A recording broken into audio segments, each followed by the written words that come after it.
Welcome to today's collective reading. This is Trinity Gaia Oracle. So let's go right into the reading here. What I have coming through is you guys. So you have had some very meddling energies messing around in your energy, particularly in your dream space, in your subconscious. It's very clear that this was something that you were not aware of the extent of.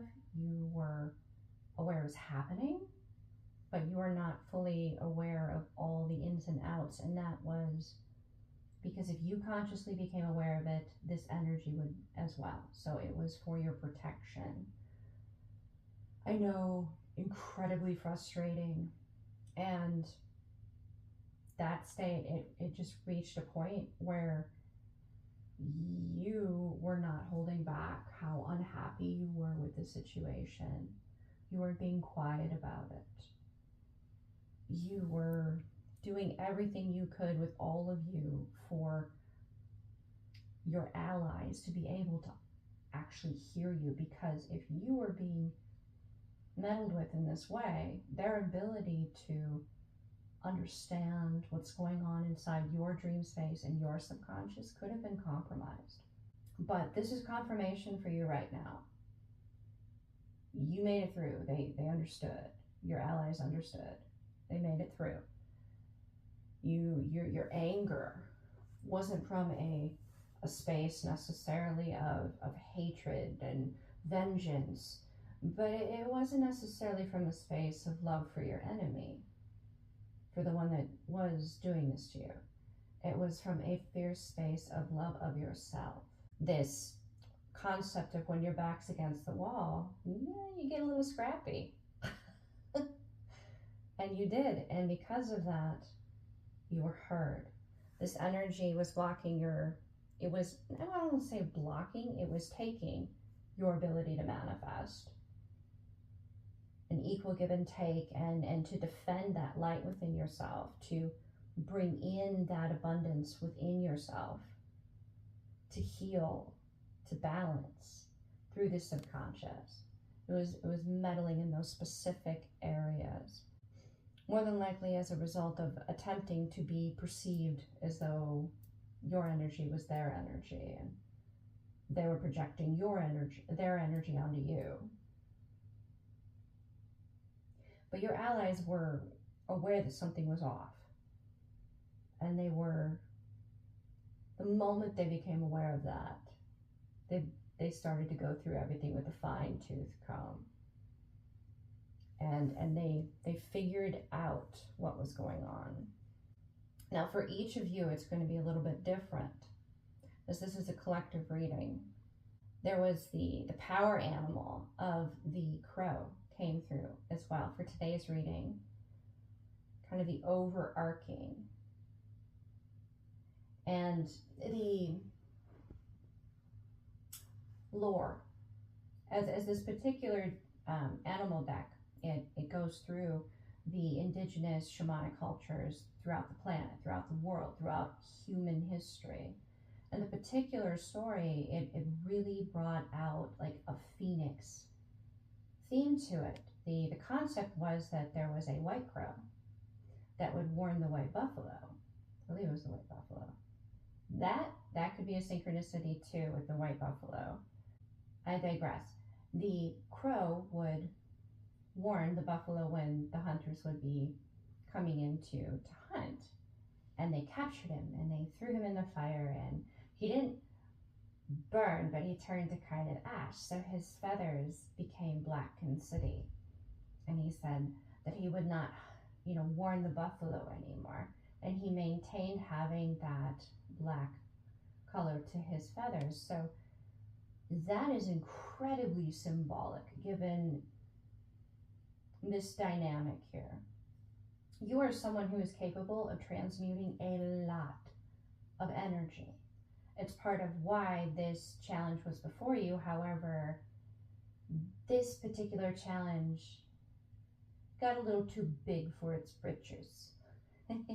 It got very ambitious outside of serving the purpose that it had agreed to coming into this life or into your world.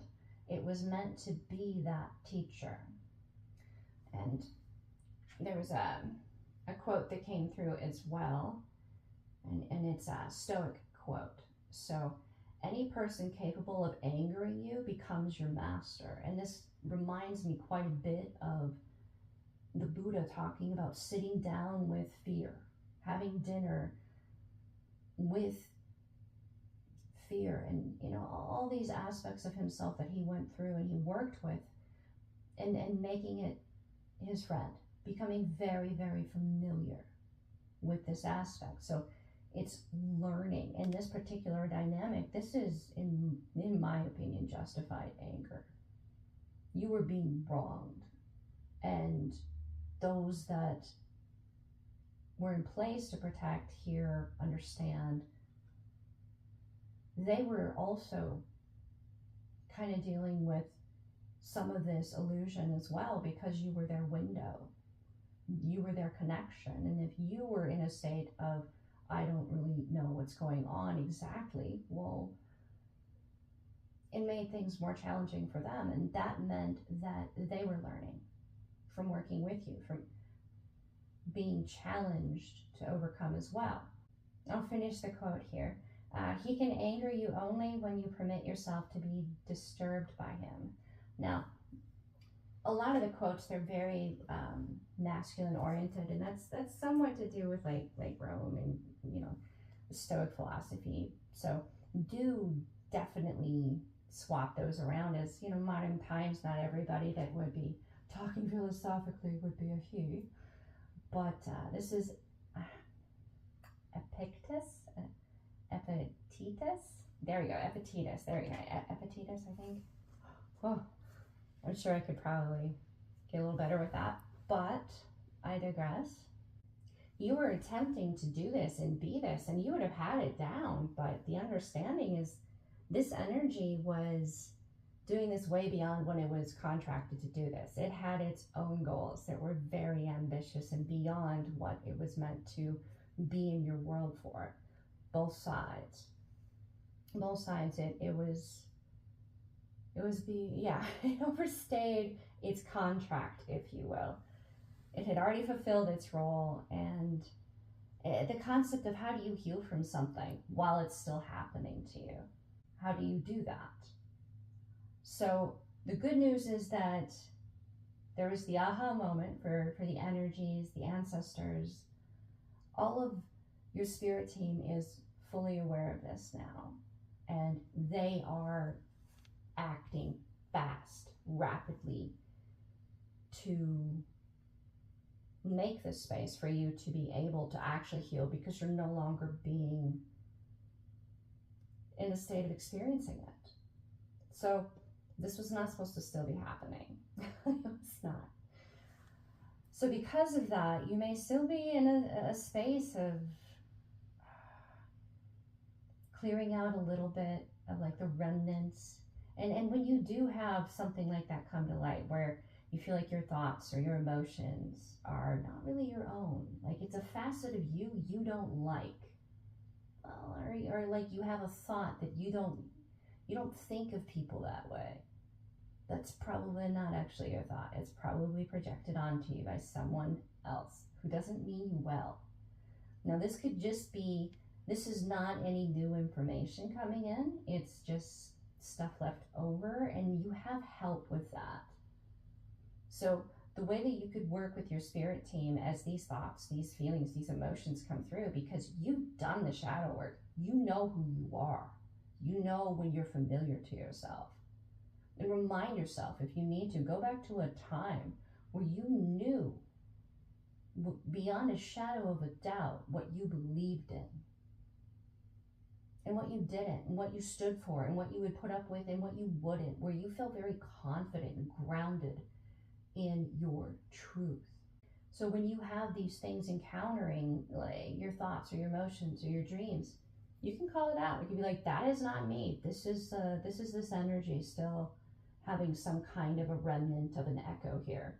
And allow that spirit team to come in in that moment, because they will. When you call it out, they will know, all right, so this is another area that we can kind of like make some tweaks, some adjustments to kind of help you out. Because you're meant to be here having a physical human experience. When you're not incarnated, you could be, from what I'm seeing here, you are a force to be reckoned with. You have the eternal gatekeeper that came out. You are powerful in your own right. So you would not come into an incarnation and have just any challenge in order to be able to unlock all of you. The thing is that this particular energy, it got too big for its britches. It wanted to become you, even though it was never meant to go there. It thought that it could fool everyone. The thing is that now that your spirit team sees these things, all of the ways in which this energy overstepped its contract with you are glaringly obvious, and know that the divine was observing the whole time. I recently encountered the concept, I think it was an Edgar Cayce concept, where it talked about how you actually get to a certain point where you realize that Source, God, the divine, the universe is this ultimate observer, like this, everything's recorded, everything's observed, it's all there, all the information. And that concept came to mind here. So the divine has a record of every way that you interacted with this energy and they interacted with you. So all the evidence is there, every bit of it.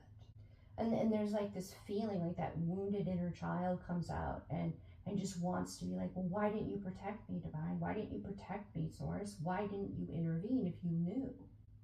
That's where the spirit team comes in, because given this metaphor that's coming through for a way of understanding this as an incarnated being, you're meant to be here to learn something, to grow, to evolve, to reclaim yourself. And your spirit team is meant to help you do that.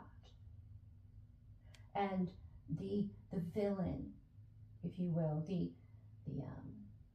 in this situation, and I'm reaching for a specific word, and it's just like, nope, we don't want you to use that. I'm like, yeah, but yeah, okay, all right. So the villain in this situation is meant to help you unlock these pieces of yourself, to challenge you to overcome, so that you do become more knowledgeable of who you are and what you're capable of, and how powerful you are when you stand in your power. Even if that is like a certain power that I definitely feel, you got back into a corner and you were defending yourself in a spiritual way, energetic way. And that allowed you to tap into a very primal part of yourself, which is why you were heard. Because of how you were feeling, thinking, moving, acting, it became so apparent in everything that something was really not right. So, you are here to have a human experience. You're not here to be that being that is, the gatekeeper necessarily that you are when you're not incarnated. You're meant to be that to an extent here as a channel, as a physical incarnated being that's, having a spiritual experience. It could go both ways. Once you're awoken, you are a spiritual being having a physical experience, just as much as you are a physical being having a spiritual experience. You understand both sides, and being able to find your center in that has been what has been attempted to be blocked this entire time and overstayed its welcome. However, there is a flip side to this, because this energy did this. You and your spirit team are far more knowledgeable about how to work with one another. You're far more informed about your own abilities to function in the roles that you are currently playing for one another. This energy, however frustrating and irritating and angry and justified, and you definitely called for justice here. You did. Because it went to this extent, you were able to learn more than you originally were contracted with this energy to learn. You were able to unlock more. So you have a chance at jumping into a whole new timeline here. If you take this ball and you run with it, and those that are tuning into this reading, you are a powerhouse that has been basically treated like less than everything and everyone, and ground into the dirt, and basically taught that you were never going to be enough. No matter what ideas you had about how connected you were and how worthy you are and how accepting you are of yourself, it kept wanting to put you into this state. And for some time in your life, this was your reality. Not now. Not now. You know the power that's within you. You understand that. And this period of time that you're going into now, you're going to have the chance to actually heal. One of the major things that has come through is that this energy wanted you to vilify your own higher self, like your oversoul. The whole concept of different facets of source or divine, such as like archangels, angels, other gods, goddesses, depending on your pantheon, they're facets of the divine. They're our way of attempting to humanize divine, divinity, source, to help us to relate. And the divine knows this. And that's like an archetype, a way of communicating with us in complex concepts, instead of having to use a paragraph or two or a couple pages. Similar to when you read a tarot guidebook, you know, the image says so much, but you can read a page or two of going into detail as to what was channeled for the specific reasons for the images present.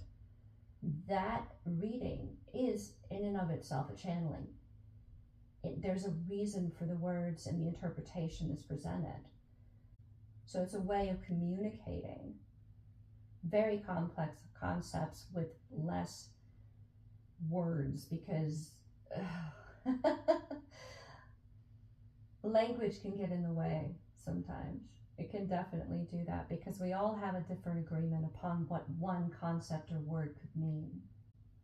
And that's been part of the problem here too, is you have been dreaming and manifesting, and you know you're enough, and you know that you could do a little more healing with that, and that could reflect in the rituals of how you care for yourself throughout the day, and to feel that connection to your higher self, to that oversoul, to all of you throughout time as your ally, like just really galvanizing you, all the different ways in which you lead, because you've chosen the middle path. If you did not do the shadow work, you would be choosing to be either, you know, of a toxic light on this journey or a toxic dark. Now, what I mean by that is like this Luciferian theory that I encountered at some point, and if do feel free to correct me if I'm quoting or misrepresenting, but I did encounter it. So that doesn't necessarily mean that it's like an academic level. And I'm very interested in learning more about these things if they should come up. So the toxic light, it's like that spiritual leader who is, the person coming to mind is Bikram. And some of the things that he would say to his students, and I mean, he was the teacher. He was very good at what he did, and he was very knowledgeable. but he became cruel in that position of power. It was almost a predatory thing. Like he got energy from offending or hurting or putting someone down and comparing them to himself and always finding them lacking, that kind of a deal. Now the other side with like the dark or the shadow, it is more of like the money is your worth. Financial abundance is your worth. You have chosen the middle path, which means you get the best of both and you understand the dark sides, the darker sides, the lower vibe of both sides. So you can make an informed decision to be balanced at all times. That allows you to be receptive and assertive in an empowered way. You're not being swept away by too much of one energy, so much so that you lose your touch with the ground or you lose your touch with the sky. Like the tree trunk is the balance. That's another metaphor that's coming in. It's more visual. So if you're more of the toxic light, you're just all up in the higher chakras. You're all up in those upper branches. You're not grounded to the reality that you're physically living. So you're not going to benefit as much as you could from this incarnation. You're not necessarily going to fully ground in experiencing and learning what you came here for, and vice versa. So it could be like your roots, like you're just looking to go deeper and deeper and deeper down into the earth, and you're not necessarily expending enough energy to keep your leaves plentiful enough to nourish you. So you've chosen that middle path. So you are a powerhouse, and you know who you are. You know what you want. Nothing can hold you back if you choose to not let it hold you back. So now that this energy has taught you this, you may be moving into your purpose, and you'll encounter more energies that seek to do some similar things, but because you've had this teacher, if you will. I'm kind of laughing at it because this has not been a good experience. And to think about, well, thank you for teaching me how to become a black belt. I was only supposed to become a brown belt or an orange belt, but now I had to become a black belt. And now I'm supposed to teach. Maybe you're supposed to have your own students. This was not necessarily the level of skill that you were signed up for, but you had to attain it in order to overcome this obstacle. So here you are. Here you are, and you write your own story. And if you haven't started this purpose, it's something that you do, that you love, that makes you feel like time is suspended while you are engaged in this thing that you're doing, this project, this career choice, this creation. That is what you're meant to do. And you may not start out as an expert, but man, the journey of learning every little piece of it to get to that point where you are just like, oh wow, if I'd known a year ago or 6 months ago, this is cool. You can't become a master at it if you don't start. You can't refine your system of purpose or of structure or of production or of this is the best order to do this in for the best impact and the greatest impact, that kind of a thing. You can't refine your process if you don't begin to start to work with your process. With what has come through in more of the receptive energy here, like the assertive came right out and was like, we're gonna start this with what has been going on. Now, know that this is coming through and is very, your spirit team is acting on it like rapidly. So what they want you to know in particular is that they are still kind of working with some of the finer tuned details, but you're working towards that full 10 of Pentacles energy. And it's now more of a co-creation for those finer details.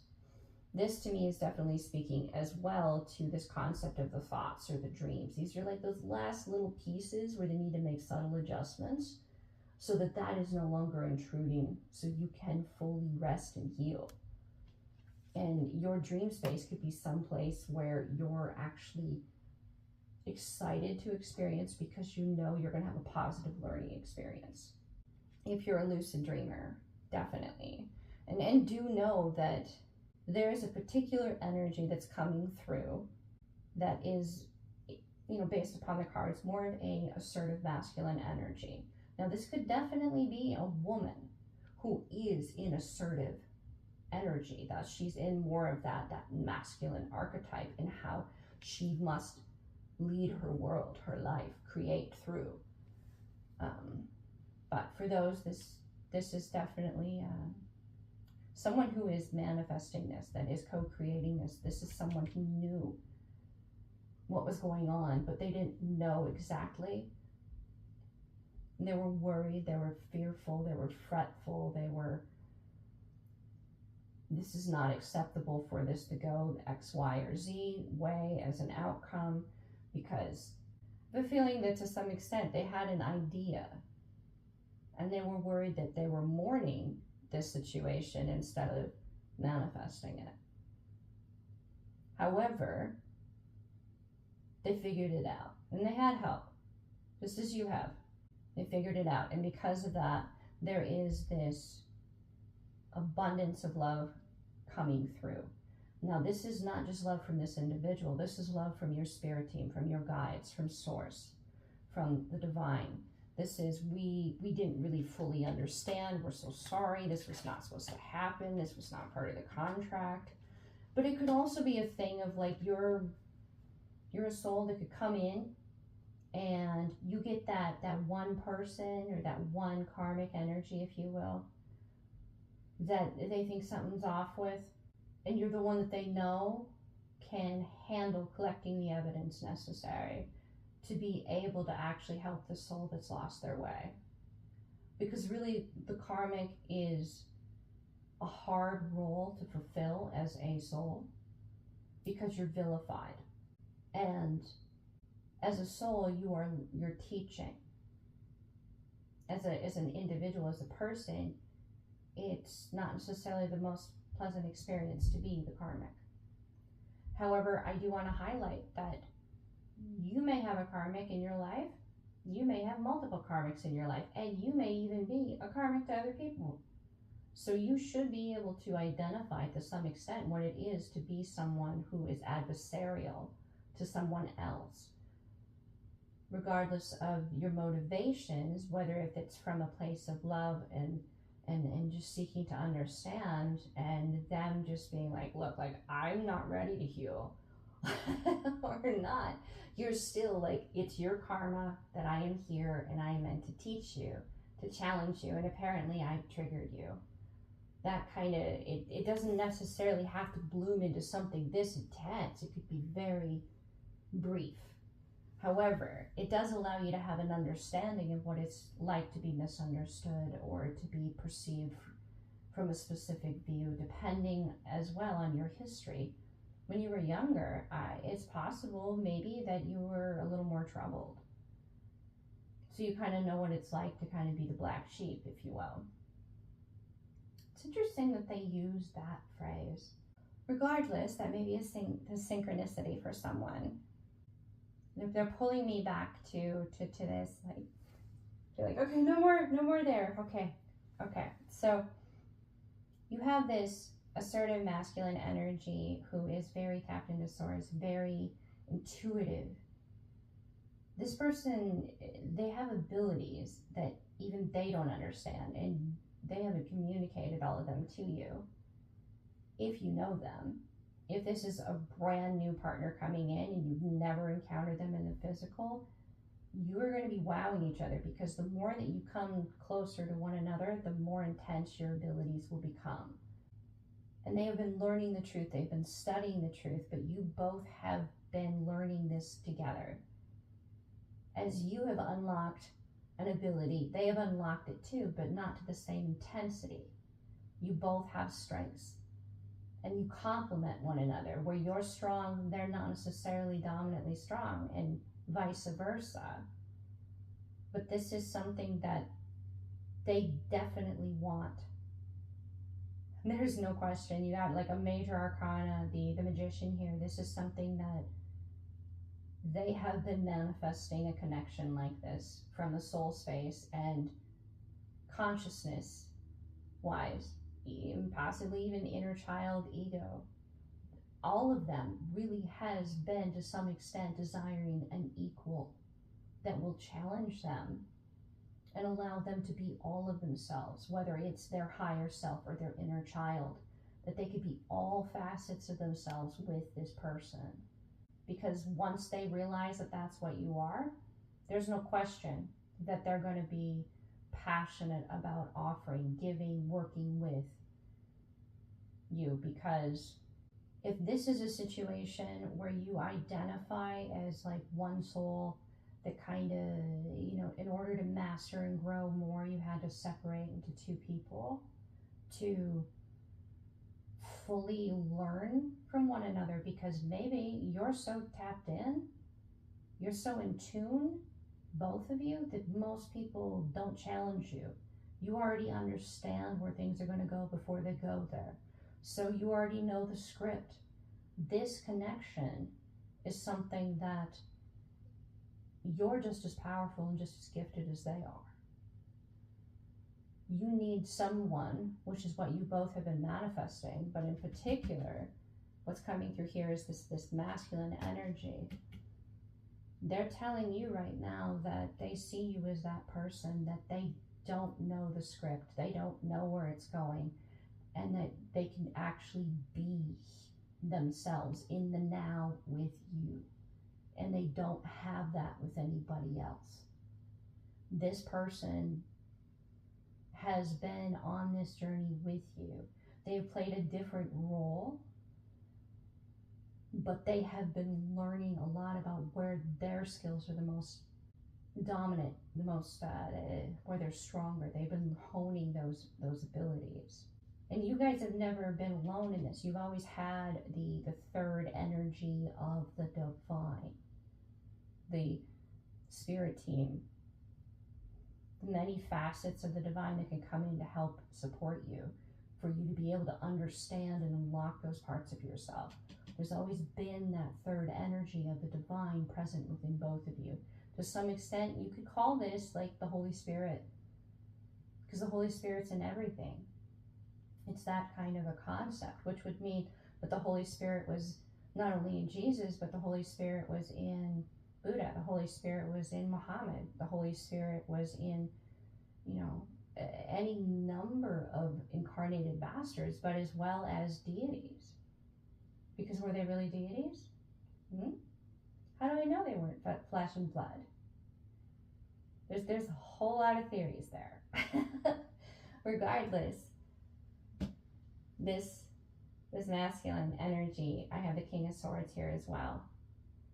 They've been, not only are they coming in rapidly with the support of the divine and the spirit team and all those facets, they're being very methodical and clinical and surgical with the decisions that they make. They may have a lot of heart behind them, because you have the King of Cups here as well. Definite Emperor energy. The only king that I don't have out here is the King of Pentacles. So this is definitely Emperor energy. I'm pretty sure it would have come out if I kept pulling. But regardless, their heart may be in it, but they know in this regard, they're able to kind of be like, all right, I have to be purely logical. I have to be very academic and focused with how I go about doing this. There's anxiety about approaching you. There's anxiety about approaching you. And there's an excitement too, because finally they get to be at this precipice where they get to do that, where they're, but do know that they've gone through like every possible outcome of every possible thing that could happen, and yet you're still going to surprise them. So they're going to have anxiety, and they're not used to having that kind of anxiety. So the invitation is to treat them as you would treat yourself, and to show them that you've been through a lot, and it took you a lot of energy coming at you that was not balanced or fair or right over a very long period of time, where you just ended up, you had enough, and you used that power within you in that primal state of self-defense, where and it came from a place of knowing who you are, that you are enough, that you are worthy of everything that you dream of, that you're worthy of love because you already love yourself, which is part of why you were so frustrated, because you were doing everything that you could and you didn't understand why it was still happening. So they may come in and feel just incredibly weighed down, and like they may feel responsible, they may feel guilty, they may be like, you were trying to tell me and I didn't understand, I was lost in my own stuff and I didn't pick up on it, and they may come in feeling like they're ready to take on the blame for everything that happened, and that's a teaching moment. This is where you're strong. This is where you're strong, because if they're more the masculine energy, you're more the feminine, so you're more the receptive side, whereas they're more the assertive. So they may have this opportunity for learning and growth because you're modeling that self-love. Like, you can't know everything. Yeah, we may be incredibly gifted, we may be incredibly tapped in, and we may have abilities we don't fully understand, but we're definitely aware that we're not your average ducky, if you will. You're still not the divine, though. You're a facet. You are not all of the divine. To put all of that weight on yourself is unfair to you.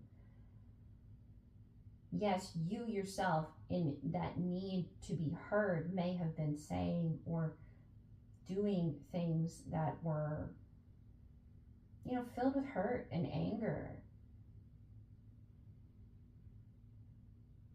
But yet again, it's a concept of how do you put words to something so intense that's not from like our world. We don't have language for this stuff.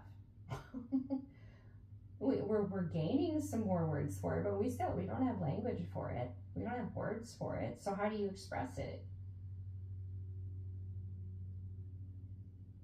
What I would invite them to do, should you find yourself in this particular position where you get to actually speak to them about it, even if it's not direct to it, because this is kind of a one hell of a doozy to communicate to somebody, to be like, it's more about the feeling, it's more about the energy, it's more about the intention behind the words than it is about the words themselves sometimes. Because you were going into the fire, you were going into the anger. We are not necessarily going to say beautiful, wonderful, sappy things when you're that mad. You're just not. But what is behind that anger?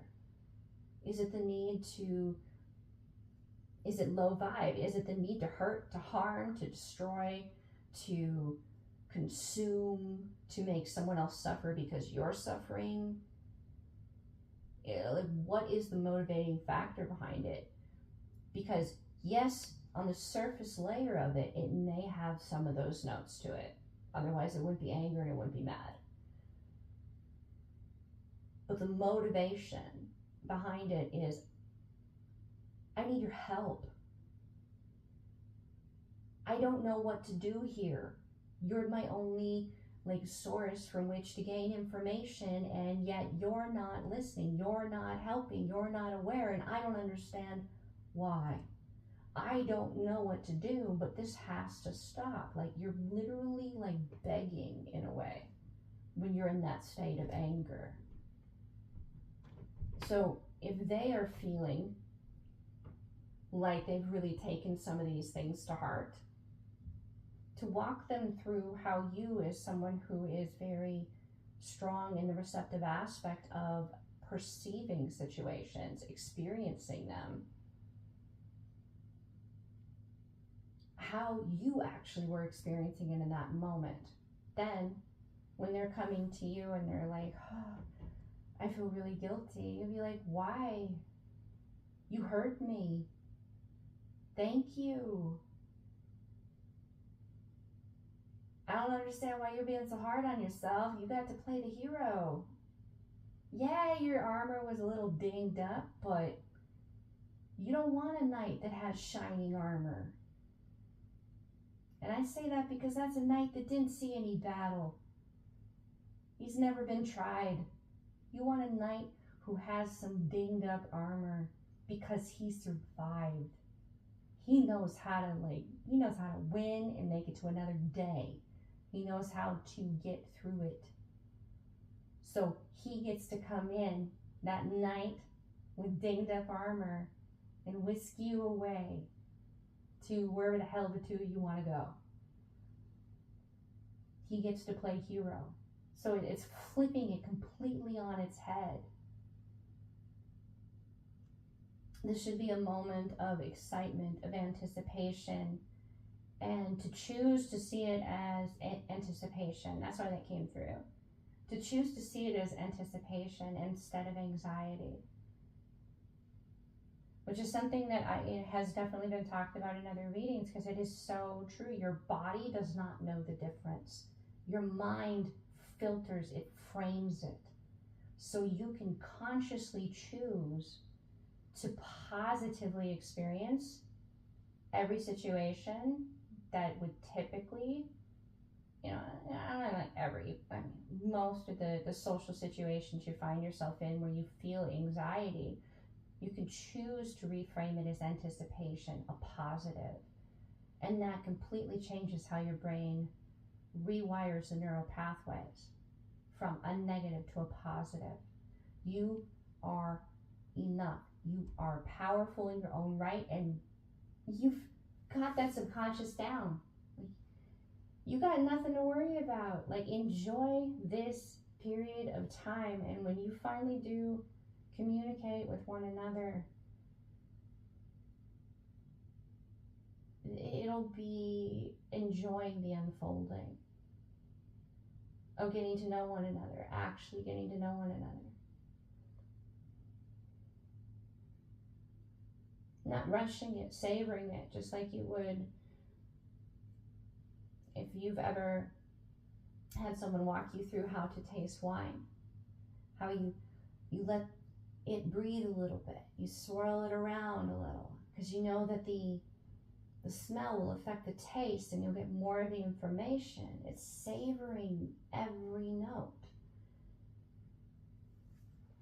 And I could go really into detail with that, but the concept is all the little things. This is your reward. Getting to watch the flower bloom, getting to unfold this gift, getting to experience all the little things that are actually incredibly powerful. Yes, you're going to have big moments to celebrate, but those little things you're going to remember when you're 80 or 90. The little things that they always did, that they didn't think were big, but meant everything to you.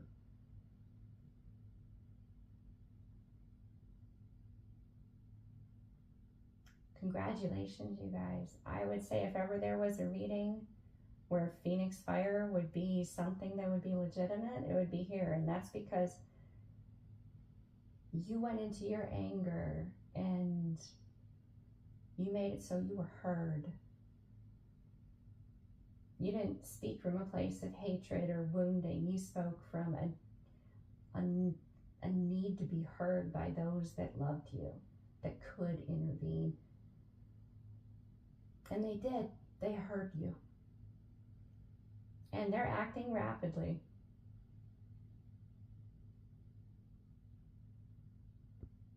The divine within me honors the divine within you. Namaste.